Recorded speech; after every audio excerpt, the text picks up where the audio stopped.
Hi, I'm Daniel and welcome to DTV.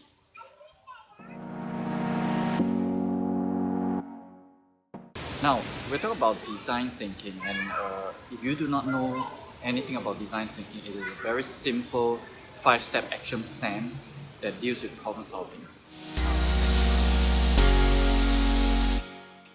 The context of it is very clear.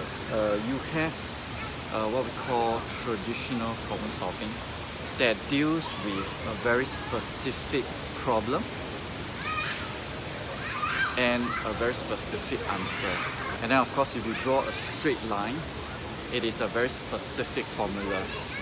Now, how many of you know that 99.9% of all real life problems do not deal with this in this? So my job is to share with you this proven methodology that's impacted so many organizations right now, and it's based on 3 areas. It allows you to understand your situation better through empathy. Number 2, it allows you to explore and iterate your ideas. And number 3, it delivers results.